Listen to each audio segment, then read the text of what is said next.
Somebody got a split.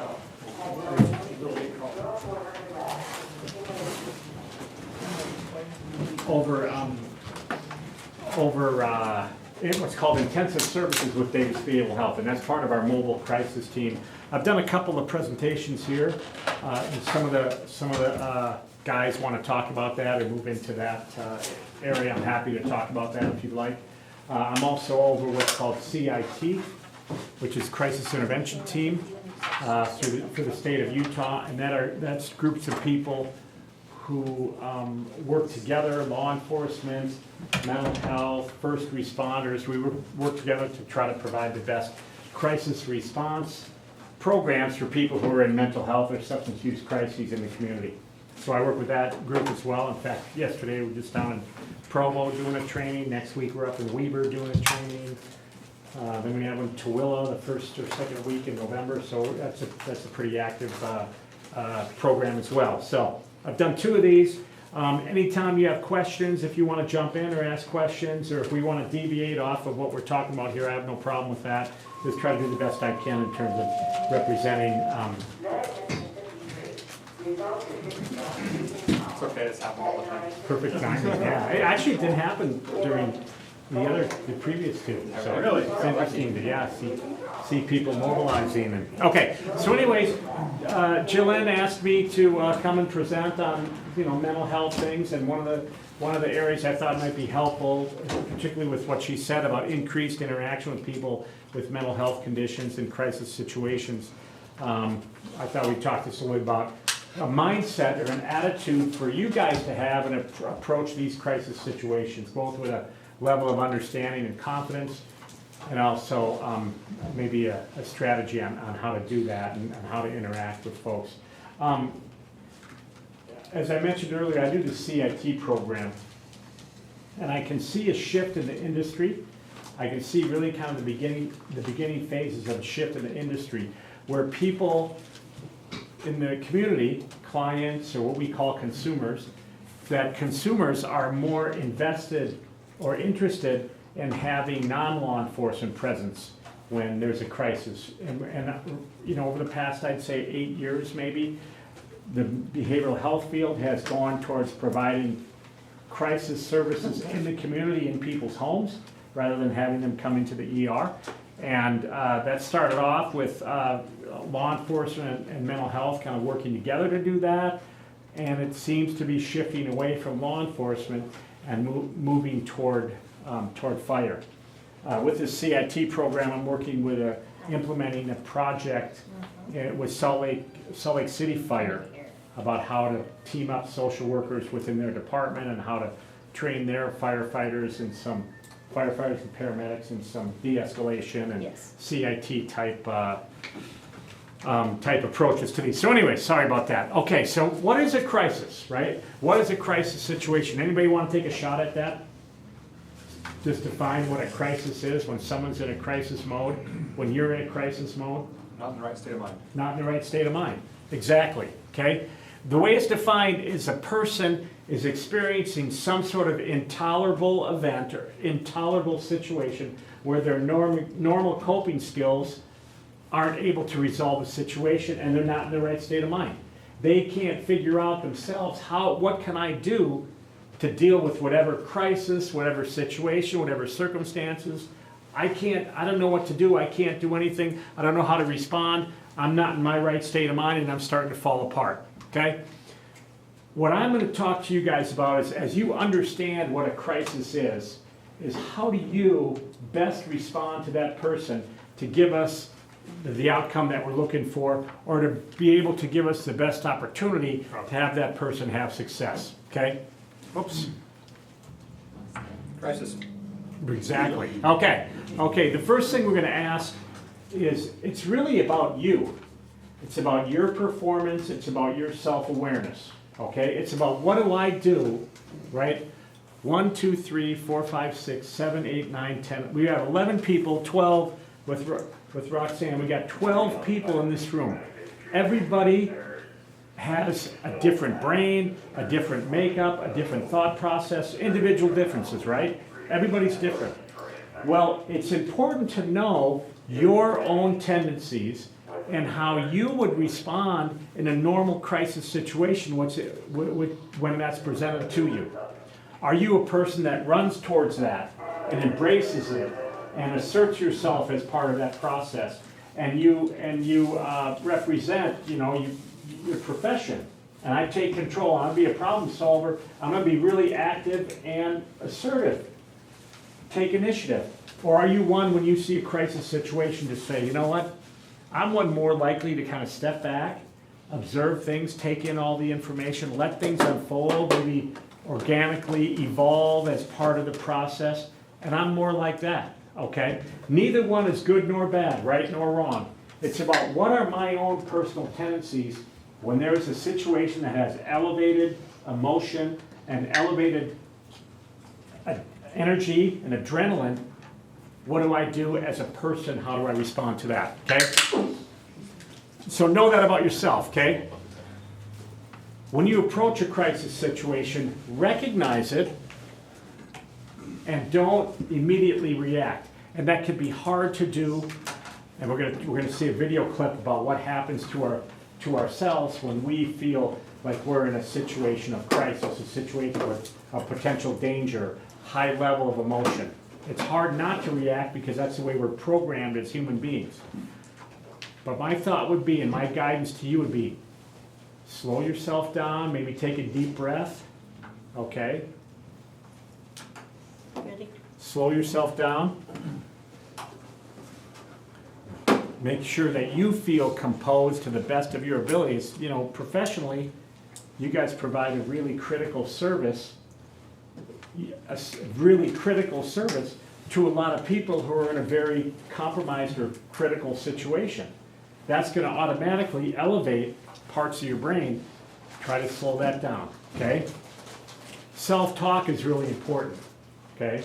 What you say to yourself. You guys are highly trained, you're highly knowledgeable, you're programmed in a sense with your training, your professionalism to respond to these types of situations. You've got it, Say that to yourself. Hey man, I got this covered. I can handle this. Hey, this is another call. I've been on one of these before. I know what to do. I can respond confidently. The things you say to yourself inside your head can be very effective in terms of building confidence and competence in terms of responding to these difficult situations, okay? Understand that it's a crisis situation when you show up, and we're going to talk about the phases of crisis, understanding what it is and how long it can last and how you can impact it, where you do and don't have control. So understand that it's a crisis situation, and then have some sort of a response. I do a lot of on call for Davis Behavioral Health when people get into crisis situations, and this really surprises me. And I go to my boss, and she kind of resets me. Like Jillian said, I've been doing crisis work in this community really back since probably in the late 90s, probably longer than some of you guys have been alive, but anyway. I've been doing a lot of crisis work over the years. And one of the things that still really, really sort of surprises me is we get a lot of calls. I don't know if you guys do, but we get a lot of calls. You probably don't, but I know law enforcement does. We get a lot of calls where parents will call and say, my kid is out of control. They are out of control, and the parents will say, I just don't know what to do. And I think to myself, and you don't want to get cynical, you don't want to be critical, but I'm like, the first question I ask, has this ever happened before? Oh yeah, it's happened so many times. It just happened last week. This has been going on for 3 years, and this kid is out of control, and I don't know what to do. And I think to myself, and again, you never want to blame parents, because I've got a kid who's a mess, and I think I'm pretty isn't bad. But anyways, you don't want to blame parents, you don't want to fault people, but you just think you should know what to do. Okay, when my kid gets out of control, this is what my strategy is. This is what I do. And it's hard to do that, especially with parents, because you're emotionally involved and emotionally connected, and those emotions get going.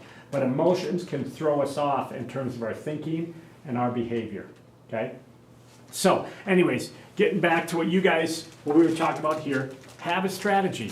One of the, I think, fortunate or unfortunate things, depending on how you look at it, You guys get similar calls. Law enforcement gets similar calls. What can you do to learn from previous calls, develop your experience and wisdom, and then apply it to the next calls and the ones that are coming tomorrow and the following days and weeks and so forth? So some sort of strategy or how to approach these situations from a thoughtful, planned, purposeful kind of approach, okay? And we haven't been able to get to that strategic response, unfortunately, because we get talking and going and we kind of run out of time. But anyway, okay. In a crisis situation, do what's in your control, okay? There are so many things that are outside of our control when we respond to situations of highly elevated emotions and intensity and relationship turmoil. And for you guys, a lot of it's medical and injury related. There are certain things that you can't control. But one of the things I really encourage people to do is do what you can, whatever you can within your control, and then evaluate it. Evaluate it with your partner, evaluate it with your supervisor, and say, hey, this happened and this happened. This is what I did. And I would really encourage you, this is really, I think, a sign of professionalism, a sign of growth, is not to be defensive when you look at yourself. And not to say, okay, I gotta protect myself, I gotta protect my image, I gotta protect me being, one of the leaders in our department or in our unit, Self-reflect. Hey, man, maybe I could have approached that situation a little bit differently. Maybe I could have done that better. Maybe I could have said this in a way with a different tone of voice, or use different wording, Don't be afraid to look at yourself and look for opportunities or areas to grow or to expand your perspective. That's how we improve, that's how we get better, that's how we grow in our profession. So I'd encourage people to do that. Do what you can with what's in your control. A lot of things that are outside of our control. And if we do the best job we can, and we still don't get the response that we would like to have happen, hey, all we can do is say we did the best job we can. Could I have improved or done things differently? Again, but so much is outside of our control. Oftentimes the outcome is as well, okay? And then attend to their needs before addressing your own. And I think the best example of this, you guys are trained to assess, evaluate, come up with a plan or triage, and then make it happen. And do it as rapidly and as efficiently and effectively as possible, because you never know when that next call is coming, right? So you got a call, you want to take care of it, move on, close it up, move on, and be prepared to be ready for the next one or be available for the next one. Because if you guys aren't ready for the next one, that may be even worse than what I'm dealing with now, and it could be so much more critical. You never know. You're on that edge of being called all the time. With people, and this gets back to what Jalynn said, you're getting more and more contact with behavioral health people, mental health, mentally ill, substance abusing people, out of control behaviors, out of control emotions. You're getting more and more calls of service to those people. Our population just take a little bit longer to deal with, okay? They take more time than you would like to take, knowing how you're trained. Again, you're trained to be efficient, resolve, get a good solution and move on. You're trained to do that. And to be efficient and work very, very quickly in non-mental health crisis situations, hey, no problem and it works. But with people in mental health crisis situations, substance abusing again, those people take a little bit longer where you may have to slow down. And those are their needs, right? Hey, this is a person with mental illness, okay, I gotta make sure maybe a little bit of a different approach. That's their needs in terms of addressing your own, which is, hey, be efficient, resolve this, and move on. Does that make sense? Now, one of the things we're really hopeful for in doing this type of training, we do a lot with law enforcement, we do a lot with the community, we're bridging in and getting into first responders, getting into your guys' kind of profession.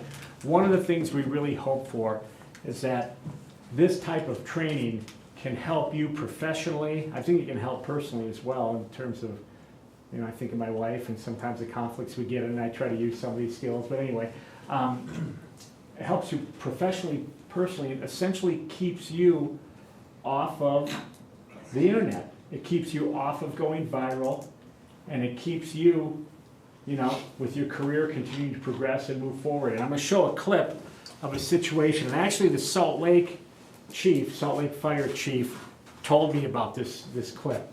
And let's see if we can pull it up. Roxanne's like a genius over there. Let's see if we can pull this up.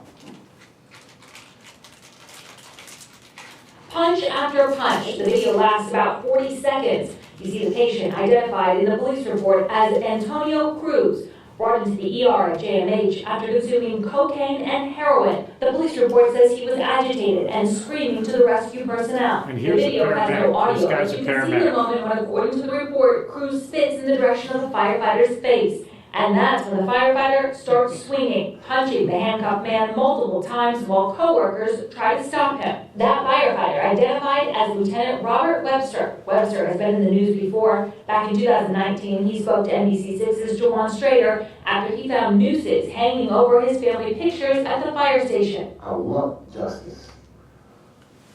I want to love this job again.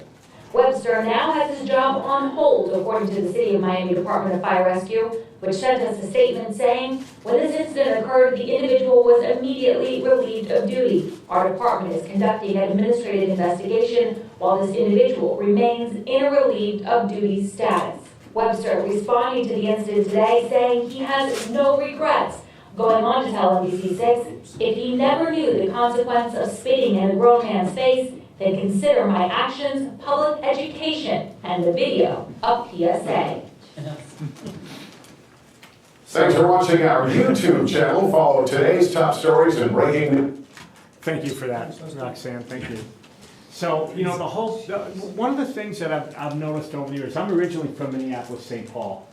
And does anyone recall about maybe 5-6 years ago what happened in that community that really affected law enforcement? Anybody remember what happened there? Is that George Floyd? George Floyd, you got it, yeah. George Floyd occurred about right where I grew up. And you could just see the swing of public opinion, certainly anti-law enforcement, but also anti-system, anti-authority. And you guys, you show up on a scene when we've got people who have mental health conditions. I made a list of about 10, 12 commonalities of people with mental health symptoms. One of the issues with people who have mental health symptoms is they sometimes have trouble, kind of being accurate in terms of their perceptions of things, right? So they see you guys show up with a uniform, with a badge, with your patches. They may or may not make that distinction. Hey, are these guys firefighters, these guys paramedics, EMTs, are these guys cops?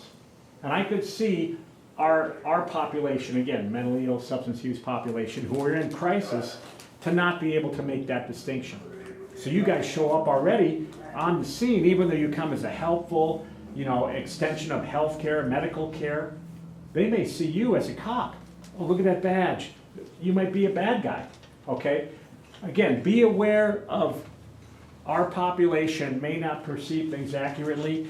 And as you can see in that clip, that guy was certainly reactive, and it was about him. It was about, hey, this guy he spit at me, it's disrespectful, I'm insulted as a man, nobody does that to me. You can even see at his end, I have no regrets for doing that, I bet when it gets really deep down underneath everything, he's got regrets, I would say so. Okay, people who are in a crisis, how do you recognize it? You'll see a lot of people being out of control and a lot of hostility or anger. People saying things, provocative things, people trying to say things and express displaced anger or frustration, because a lot of our folks have that. A lot of our mentally ill population and substance abusing population have that. Our population has a lot of resentment, frustration about life, feeling like they're getting mistreated or getting a raw deal out of it, and that comes out displaced with anger, hostility, okay? People can be unreasonable, irrational, okay? A lot of our folks have needs that aren't met, and it may not even be related to the crisis situation. How many times have you gone home from work and you're frustrated or irritated about one thing, and then it gets taken out to somebody you love, to family members, to your spouse, to your parent, you just react in a kind of agitated or frustrated manner. When you really, I'm really ticked off at my boss for the comment she made to me earlier in this meeting I had, and that's what I'm really mad about. But I don't say anything to her, I come home and it comes out in other areas, happens all the time. And I tell people who I work with, clients that I work with, like, you can take your emotion and you can contain it and stuff it, and you can only handle that for a period of time, and it always, always comes out in other ways. Eventually, if you don't process through emotions, it can be formally in like a counseling relationship, or it can be just telling a coworker or a buddy or, your brother, your wife, your husband, whatever. You just tell somebody, you get that stuff off your shoulders. People who don't do that and stuff it, it can come out in other ways, okay? People in crisis can be making provocative or provoking comments.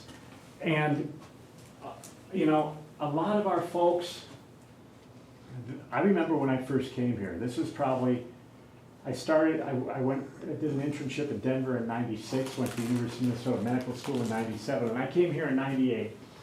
And working with Davis Behavioral Health in a different kind of population. And we started dealing with more and more chronically, what we call SPMI, severe and persistent mental illness, a lot of SPMI folks. And I remember dealing with a woman one time in therapy, and I had this realization, we were talking about her life, and she was really depressed and trying to figure out how to lift that depression. But one of the things that I came to this realization, I had never seen anybody like this before, but I thought to myself, if you just laid in bed all day and didn't function, nobody would notice. It was like really sad to me. Like, she did not matter to anybody in the world. She was estranged from her family, she didn't work, she didn't have any friends. Nobody, she didn't matter, And I thought, what a tough way to live your life. Everybody in this room, if you didn't show up to something, people would notice. If you didn't come home, people would notice. You guys are all high achievers in here. You've developed a career. You've got things moving forward. We've got people who are jealous. They're angry at themselves, but it comes out towards others. You got it made. You're so lucky. You got the privilege. And they'll make these provoking comments because of what's happening inside of themselves, inside of their own psychological position and state of mind. It's not about you guys, it's about them. But the comments are provocative. The behavior of that guy spitting in the direction of that firefighter, right? That's provocative. That's about him. That's not about the firefighter. But unfortunately, the firefighter reacted to that, okay? One of the things I would tell you guys is you never have to defend yourself or your profession or what you stand for to anybody out in the community. And I'll hear it frequently, like, again, I work for Davis Behavioral Health, crisis worker, they'll say, you guys, you did this to me, you guys did that to me, Davis Behavioral Health sucks. You just force medications, you guys are paid drug dealers. We hear that all the time in those provocative kinds of comments. Don't have to respond to them. Recognize it as it's that person in their state of mind, and it's really about them and their dissatisfaction in life. We don't have to react to them, okay? Okay, phases of a crisis. This is a timeline, essentially how long a crisis situation can last. And these are the phases. Usually you'll get some kind of a triggering situation, a triggering event. A lot of times you'll see with kids, like, okay, kid did something, parent puts a restriction on them, and then the kid flips out and freaks out. The triggering event, somewhere in the restriction, what they did. But the triggering event, sometimes we won't even know what it is. It might be some internal kind of event or situation, okay? They escalate into a phase of full-blown crisis. The higher we get here, the more intense the emotions are, the more intense the anger is, or the acting out behavior, screaming, the more crazy people act, okay? But keep in mind that time is on your side, because they can't stay up at that really super heightened level of emotional intensity forever. You just can't keep it up that long. You get too tired, get too exhausted. There's a de-escalation period. Then when you get people back to stabilization, and sometimes they even get exhausted before they move forward.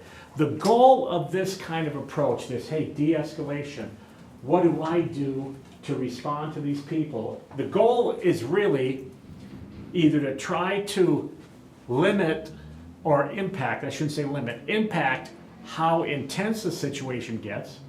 So instead of going up this high, maybe it only goes up that high. Or maybe you can have impact that if this is, let's say, 8 minutes or 12 minutes, maybe it only lasts for 5 minutes or 4 minutes or 6 minutes, okay? So that would be really the intent or the goal, or one of the hopefully beneficial outcomes of your response to a crisis situation, okay?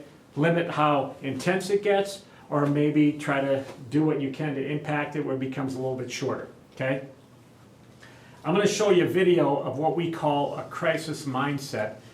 This, we're gonna watch this YouTube clip in just a second, but this speaks to what happens to people internally, based neurologically on their brain functioning, what happens to people internally when they get into a crisis situation, okay?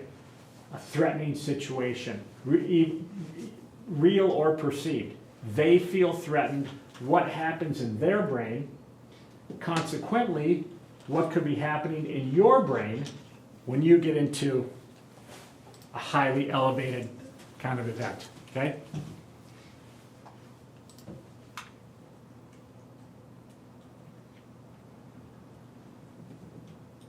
It's been slow last week.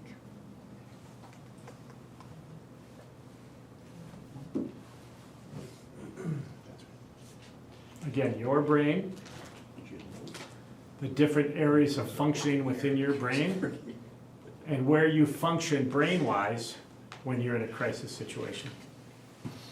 Should be a bigger report. 15. There's been some cash attached to that. All the time. Every time we do it. Yes. You guys familiar with like the fight or flight response? Familiar with that? You've heard of that before? Yeah. Do you ever get your adrenaline up when you're out on a call? Almost every time. Yeah. Okay. Happens all the time. You know, there's some studies.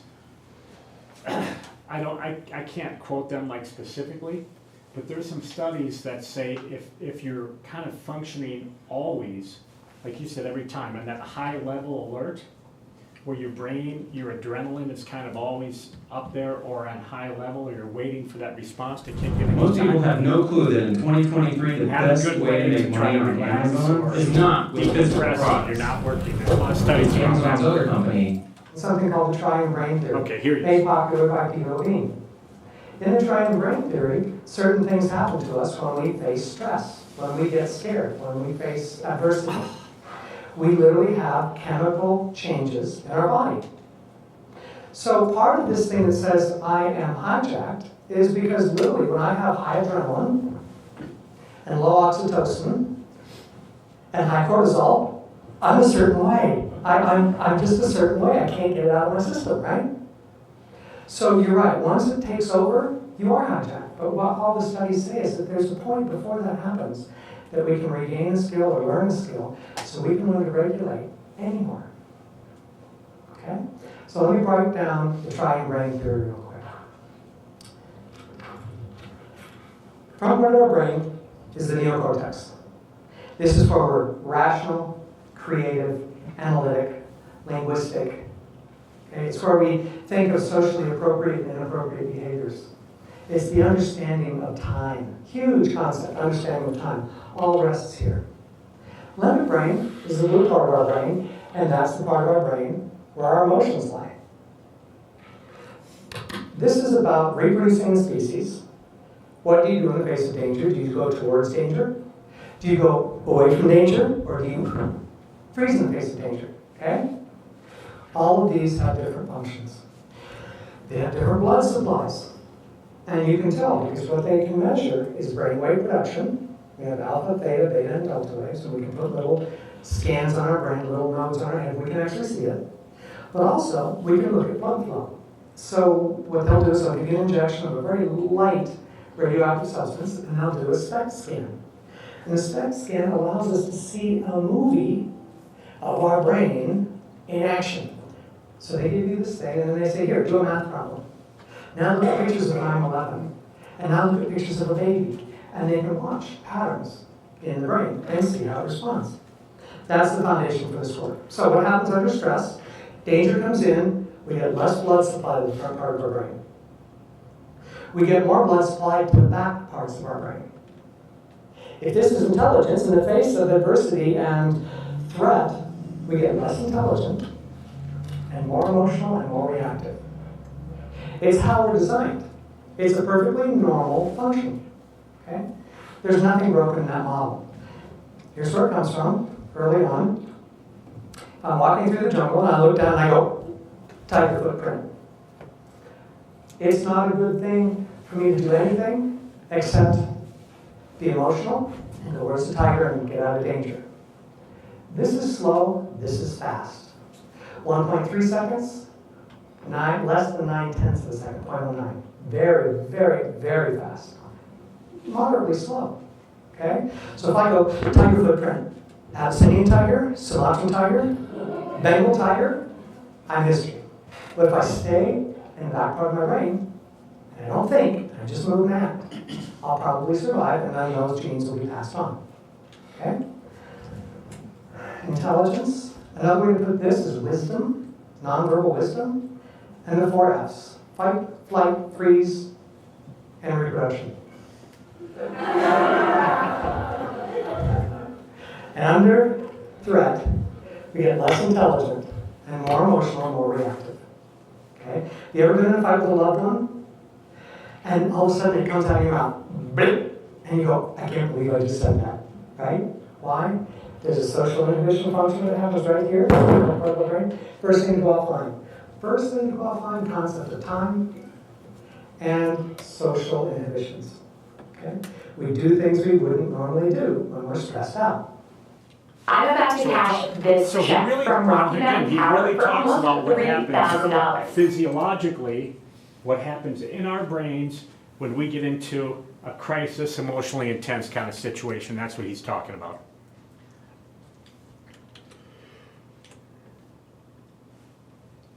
I like that. $3,000 right there. Okay, thank you. So what it all comes down to on our part is communication. How do we communicate with these folks to try to de-escalate the situation? How do we do that, okay? Anybody know what this comes from? What we've got here is a failure to communicate. Any old school people in here? You know what movie that's from? Let me think. I'm getting old, my brain don't work as fast. What's that? This is old. Cool Hand Luke. Yeah. What we have here, boys, is a failure to communicate, okay? What's the opposite? What's the opposite of listening? My wife is from Boise, and her father, anybody Italian in here? Is there anybody Italian? Hey, do you get offended? Do you get offended? No. Anybody Greek in here? Steven! So my father-in-law is Greek, but he claims to be Italian because he doesn't want to be Greek. But if you want to learn what the opposite is of listening, you can go with my wife up to Boise. She's going up there tomorrow. The opposite of listening. Anybody got a guess what the opposite of listening is? The opposite of listening is waiting to talk.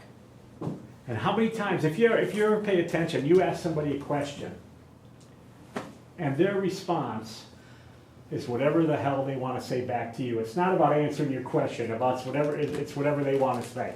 Okay? Listening is the foundation, okay? And it's important, and that's a key piece in terms of how to respond and communicate during a crisis, okay? Let's talk a little bit about a strategy. We're gonna move into I'm just gonna introduce that strategy, but we're not gonna be able to get into it in depth, okay? But have some kind of a strategy.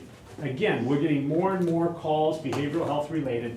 What is my strategy when this person starts getting out of control, flipping out, okay? Okay, know your tendencies, we talked about that, okay? Split awareness. And I put up there content versus process. It's always very, very important, obviously, to listen to and respond to the content of the conversation. This person is asking me about the weather today, so my response will be about the weather. And then they're gonna talk to me about the baseball playoff games this afternoon. And I'm gonna tell them I really want the Minnesota Twins to win. Those kinds of things. So that's the content, right? But also be aware, and this is a really professional side of things, be aware of the process. Boy, when I'm talking to this person, and they're in a bad way, and I talk about your kids, you're flipping out, you're in a crisis, but I say, tell me about your kids. And all of a sudden, they start to calm down a little bit. You're aware of the process. Boy, we started talking about the kids, and this person started coming down a little bit, started mellowing out. That's called a hook. Hook builds that sort of rapport or connection. That's a good thing to keep following up on. So as you're talking about the children, I've got 2 kids. Oh, what do you like to do? What do they like to do with you? Tell me what your kids are like. What are they interested in? The more you stay on those hooks, the more connection you're going to make with them, which is important, but the more they start to mellow out or calm down, then you're being aware of the process. Conversely, if you start talking about this guy's wife, or the argument they got in, or money, and you can hear him get ramped up. Yeah, I don't got any money. I had money, but it's all gone now. She spent it all. My wife spent all it. You can see the elevation come up. So again, you're aware of the content. We're talking about money. You talk about money and his wife, and all of a sudden it escalates the agitation. Okay? It escalates the agitation. That's because you're aware of the process. Boy, when we talk about this, he starts flipping out. When we talk about this, things start to calm a little bit. Okay? I'm going to stay away from the tripping out stuff, the freaking out stuff, and I'm going to go more to the calm stuff. Okay? That's about making some type of a connection with that person, so then you can, gives you a better chance to persuade them, to de-escalate them, to maybe get them to move in a direction where they had no intent of going when you first showed up on the scene. So be aware of those hooks and triggers, okay? We're gonna talk about nonverbal communication, okay? Nonverbal communication. Anybody have a guess, percentage-wise, how much percentage of communication is nonverbal? 60. Any other guesses? 84, 60. You guys are good. Were you in one before? No? Okay, that was good. All right, we'll get there. We'll get there. Let's take a little look at this YouTube clip here.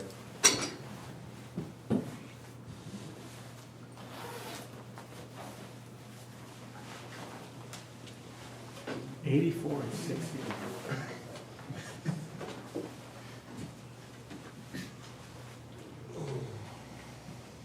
My body language is saying that this is taking too long to load. I didn't know.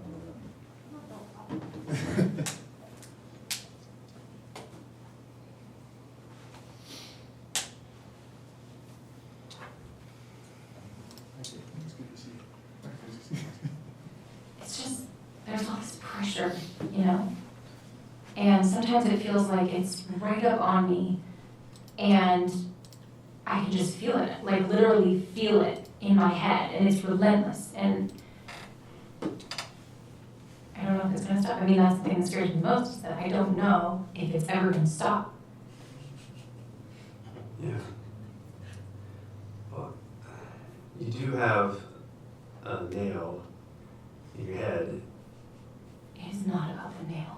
Are you sure? Because, I mean, I'll bet if we got that out of there. Stop trying to fix it. No, I'm not trying to fix it. I'm just pointing out that maybe the nail is causing. You always do this. You always try to fix things when what I really need is for you to just listen. See, I don't think that is what you need. I think what you need is to get the nail. See, you're not even listening now. Okay, fine. I will listen. Fine. It's just, sometimes it's like, there's this achy, I don't know what it is. And I'm not sleeping very well at all. And all my sweaters are snagged. I mean, all of them. That sounds really hard. It is. Thank you. Ow! Come on, if you would just. Don't. So you can look at the change in terms of his, when it was about him, just get the nail out of your head. When it was about him, she got more escalated. When he came back with some sort of understanding or empathy, hey, that must be really hard. You can see it. It was going in a good direction. Okay? Okay. Communication. First and foremost, your safety comes first. Your safety, the safety of your patient, person you're working with, okay? Decrease the intensity of the situation. That should be a goal before you go to the resolution of whatever the problem is at hand. Let's decrease the intensity of the situation. The person can become more workable, more cooperative, more willing, okay? Less chance of them acting out or moving into an unsafe situation. So decrease the intensity of the situation. Active listening skills is really the foundation for every bit of effective communication, is active listening skills, which you can do. And it's a skill. It's something that if you work at and if you try to attend to, you can develop it as a skill. And you can see, again, in that previous clip, active listening was when he stepped back from him, hey, get the nail out of your head. He stepped back from that and was, demonstrated some empathy and understanding. Your goal in active listening, your goal is to have that other person who's sitting across from you say, hey, he gets me. That person gets me. That person understands me. That's your goal with respect to active listening, okay? 93% of communication is nonverbal. So you guys are right on. 60, 80, 84, whatever you said, okay? Nonverbal communication is so very important. And tone of voice is a big part of that, okay? How you ask a question, how you respond, just in your tone of voice, okay? Body language, facial expressions, okay? How you look to someone, even the way your eyebrows are formed when you hear somebody talking about something painful, and maybe you have a kind of an expression of, man, I'm hurting for you, okay? Let's look at a little clip about tone of voice.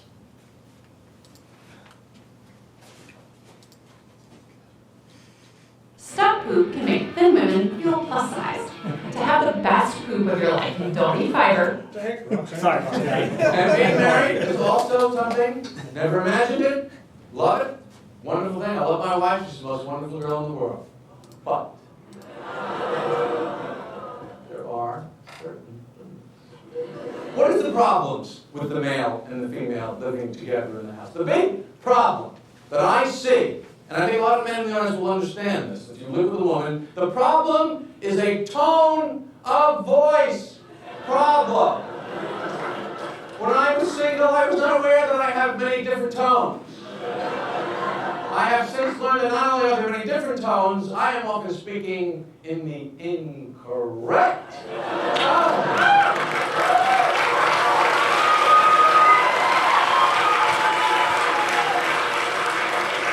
My what?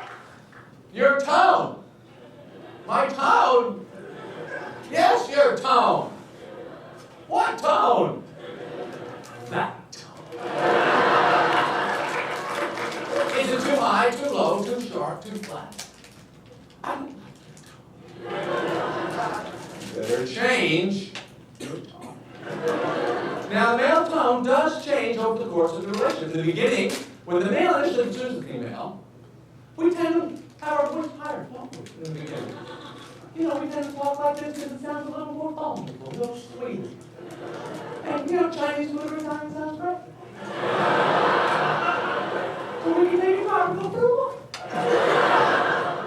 But then the relationship gets a little more comfortable. The male voice starts to come down here. This tone here. You hear this one? This is the one that I like. I like the higher tone. Because it makes them think that he will fit in well with the other little stuffed animals on the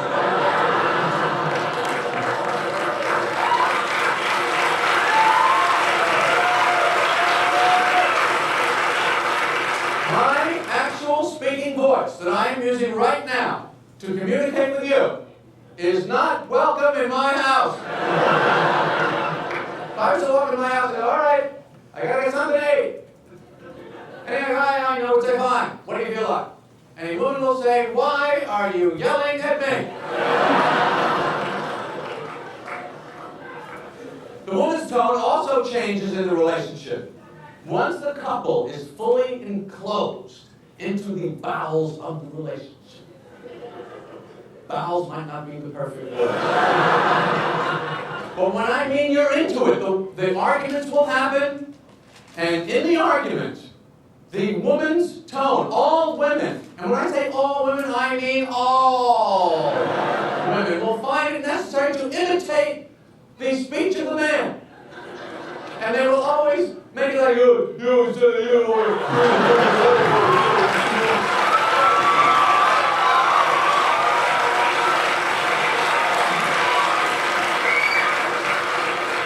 who the hell is this guy? I have never spoken like this. I have never seen anyone speak like this. Because you don't hear what you say. That's like that. How the hell has every woman in the world met the same imaginary man? So, tone of voice is a big piece, and I think, again, I do a lot of this training for law enforcement, and I think there's an inherent advantage maybe coming from your perspective, paramedic, firefighter. You don't have to have that same sort of command presence and that authoritative take control. And I know when I do law enforcement, they say, what is it? Ask them, tell them, make them kind of approach, that sort of culture. You guys don't have that. So, you're, I think, a little bit more professionally kind of aligned with that. Hey, a little bit more of a caretaking tone of voice, a softer tone of voice. So I know there are times you do have to really take command and be assertive in your roles. But that softer tone of voice really works well in terms of connecting with people and certainly dealing with people with crisis kinds of situations. I was on a call out in Syracuse. This is probably a year and a half, 2 years ago now. We were on a call in Syracuse, and this lady, who I had known her from before, we get repeat callers on crisis at DBH, and I knew this woman before, and she was a very nice lady, really smart, but had a severe alcohol problem, and she'd mix alcohol and pills and get really nasty. We got called out to her house, and she was dealing with her husband, or it might have been a boyfriend, I can't remember. And Syracuse PD was on scene. They called us, mobile crisis, DBH mobile crisis, we called MCOT, and we had some paramedics respond. All three groups were out there trying to help this woman in her situation. And she wanted nothing to do with police and nothing to do with our team. I was the one responding along with case manager Pierre. Nothing to do with our team, but really was able to connect with the paramedics, EMTs, connect with them, and be able to be responsive. And I think because their approach was a little bit different, a presence with a uniform and authority, but yet it was much more of a caretaking, how can we help you from a sort of medical treatment standpoint, worked very well. Nothing to do with us, these crisis guys, nothing to do with law enforcement, but your group was okay. And that was a cool experience. Really enjoyed working with them at that particular time. But you just never know where people are going to connect. But anytime you can be aware of your tone of voice, your pace of your speech, to come at people with a little bit kind of a more softer healthcare provider, medical provider type approach can really gain some momentum. Okay, we're gonna skip through this really quickly. I wanna show you guys this, and I know we're coming up on time. I wanna show you what this is called, the behavioral change stairway, okay? Behavioral change stairway. And where it came from was the FBI hostage negotiation team. This is a strategy about how to get people to go from this ground level of resistance to where they're at a point of change. And the whole foundation for this is based on active listening, where you come into the picture and you demonstrate understanding of what someone is telling you and empathy for them. And the best illustration was when the guy shifted off of pulling the nail out of her head to, that must be really hard. He's hearing her frustration and then reflecting it back to her. So in her side of the couch, she's like, okay, he understands, he gets me. Any type of active listening experience, your goal is to have that person say, he understands me, she understands me, she gets what I'm talking about, okay? She has empathy for what I'm talking about. One of the things that I train our crisis team on, I train officers on, is I do not believe it is insincere at all to have a list of maybe 4, 5, 6 go-to statements that you can draw on when you're dealing with a person who's in crisis, okay? And it might be a statement like, that must be really hard for you. Or, boy, that sounds like that's the last thing you needed today. Hey, we're only human. We're all human, we all make mistakes. Or you didn't deserve that today, okay? Any, 4 or 5 statements. Excuse me, and if you think about the behavioral health calls that we all get called on, that you guys get called on, it's usually, some type of depression, suicidal, acting out behavior, okay, anxiety, fear, feeling like they're in danger one way or another, okay? Those are, kind of similar content of calls. The details can be really different and vary greatly. But the content is kind of all the same. If you got some go-to responses, I don't think it's insincere at all. Not at all, So, I was working with a woman last night. I'd probably seen this woman through DBH on crisis from last year, October to January of last year, probably 3 to 4 times a week. She was on crisis wanting assistance, okay? Probably 3 to 4 times a week for 3 months, which is a ton. Then I didn't hear from her at all from January to September. And then it flared up again. I saw her last night. It's the same story. It's the same situation, being depressed and nobody cares for me. Nobody likes me. I'm the victim. It's everybody else's fault. There's nothing I can do. Hard to deal with because, so what's your alternative? You're just going to give up, But you can't go there because so sensitive. So it's the same. Boy, that's got to be really hard. Seems like a lot of things are going against you right now. To keep coming back with that empathy, but have those. I don't think it's insincere at all. Have those as go-to statements. Hey, what are 3 or 4 things I can say to somebody when they're really hurting? Guess why I didn't hear from her between January and September? Anybody got a guess? She was in Vegas. She went to Vegas. She went to the state hospital. Close enough. Either Vegas or Provo, one of the two.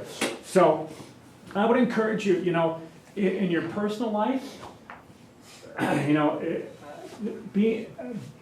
I've got a lot of friends in law enforcement. I don't know if it's like this way for you guys or not, but being in law enforcement, I think can be really hard on marriages. I got a lot of buddies who are in law enforcement, and they'll tell me, man, I go home from work, and I just don't want to deal. I just want to shut down and decompress, and I'm exhausted.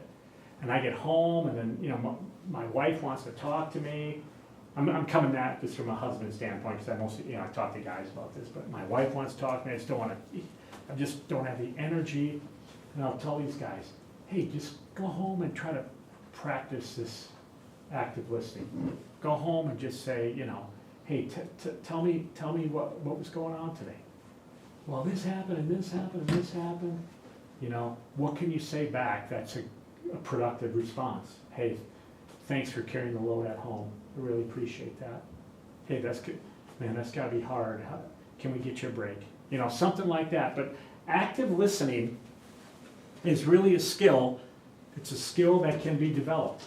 And the more you practice it, the more you develop that skill, the more you make those neurological connections in your brain.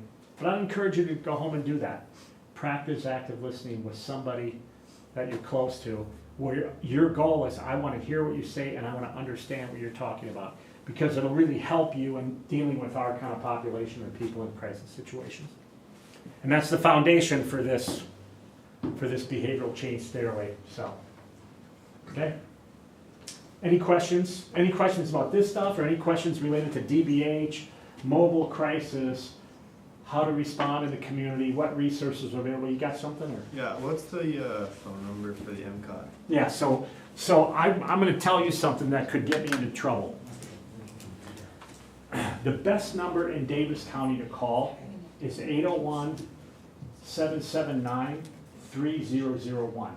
That's the best number in Davis County to contact. What's going to get me in trouble is anybody aware of or familiar with 988? 988 is, we've had that, meaning the behavioral health industry, we've had that number for about a year. And what it's supposed to do is it's supposed to replace 911. So if you got an emergency, a medical emergency, needs law enforcement, EMS, paramedic response, that's 911. Behavioral health emergency, 988.